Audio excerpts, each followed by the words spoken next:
And we're delighted to have with us in the studio Calliope Smith, who will be a soloist tonight in the Zigeunerweisen, the Gypsy Airs, Opus 20 by Pablo de Sarasate.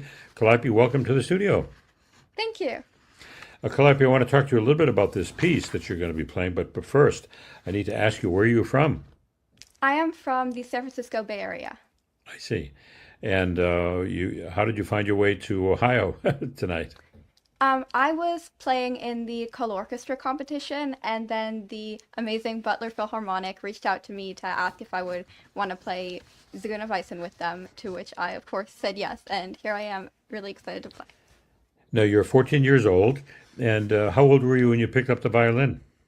When I started playing the violin, it was actually a third birthday present to me because Third.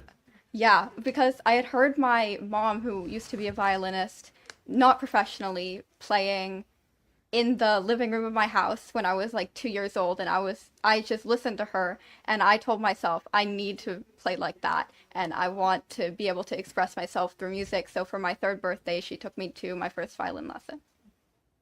Oh my goodness. But at the age of two, you you were sensitive to music and you heard something that you liked. At the age of two, you can't even hold a violin, probably. Yeah, I mean, they have like very tiny violins for like two Right. and 3 year olds, which was what I started on. Uh-huh. Now, I know it was a long time ago in terms of your life, but not that many years ago. Do you remember the first few lessons? Do you remember the first when you first picked it up and you started playing it? I mean, were you ever did you ever say, I'll never be able to do this? Yeah, I mean, when I started playing violin, obviously I didn't really know how much of a struggle it was going to be. I don't think any 3 year old can comprehend, like, it's going to take decades to master an instrument. But I think originally I was kind of slowly progressing and getting better. And then maybe around when I was 8, I was starting to do more full performances. And then I was really finding a way to express myself through music. So you must have come along pretty fast because you picked it up by three, and by the eight, you were already playing full pieces. So you progressed very rapidly. You clearly have a talent and a gift for it, but it's not Thank just you. talent and a gift. It's a lot of work, isn't it? Definitely, yeah. Yeah. You practice. How long do you practice every day? Right now with school, I'm practicing 4 hours every day. No, really. Yeah. I see. And who are your principal teachers in the Bay Area? Right now, I'm studying with Simon James and Chen Zhao at the San Francisco Conservatory of Music. Uh, are they in the orchestra? Chen Zhao is in the SF Symphony, and Hmm. Simon James used to be in the Seattle Symphony. Right. Now, Calliope, it would take me the rest of the interview to just read off the competitions that you've been in. I'll do it fast. The Grumiaux International, the Vancouver International, the Odin, the Chicago International, the American Virtuoso, the Camerata Orchestra, on and on and on and on. When did you start entering competitions? I started entering competitions when I was 8 after I did You're my eight. first recording. Your first recording?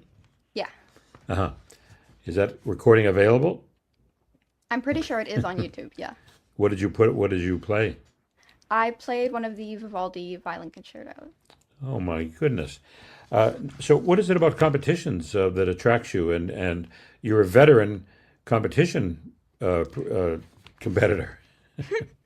Yeah, I mean, I think it's a really good learning experience, especially because, when you're preparing for a competition or preparing for recording, you're under some pressure. And obviously, I can do a lot with violin just by having the passion and love for the instrument, but sometimes having a little bit of stress as well is helpful for my technical development.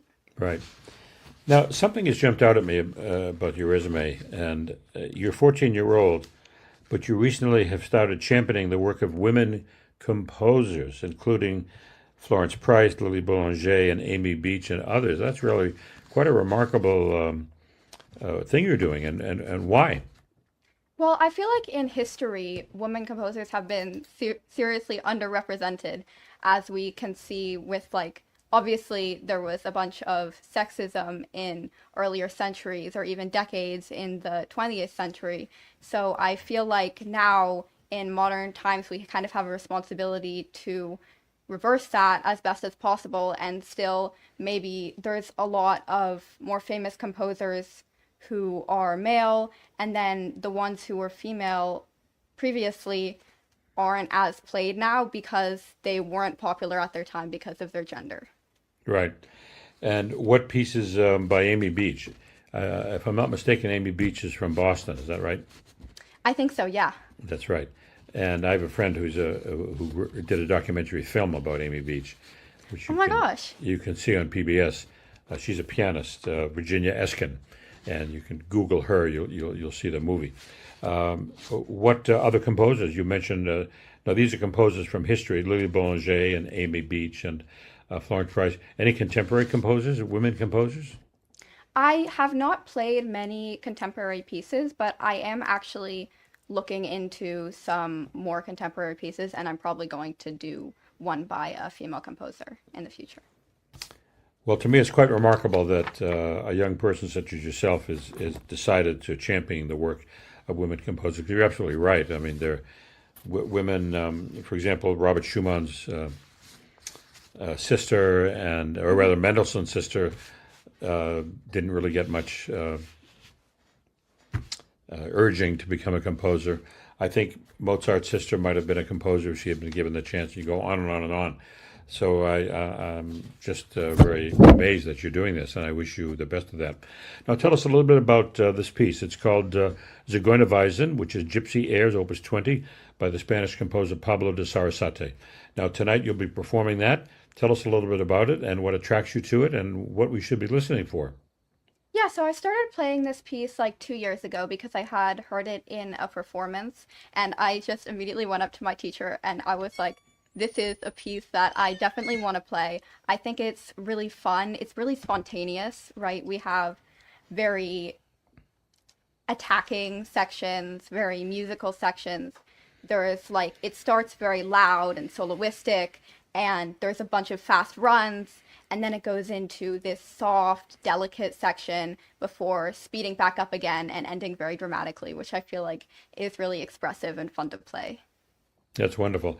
So let me ask you, you're backstage, you're with the conductor, the door is about to open, you're going to walk out, and what's running through your mind? Well, to be honest, there is a bunch of nervousness usually that I get before performing, but I just try to focus on the pieces because I really enjoy playing them. So I just think to myself, like, how am I going to play this piece? What emotions am I going to think about? Am I going to start very soloistically? Am I going to start soft? How do I cue my entrance? Am I going to breathe before I start playing? And then I just go out there and do what I've been practicing for months. Well, Calliope Smith, we appreciate your coming by. I'm very much looking forward to your performance, and I wish you the best of luck tonight, but also in your career.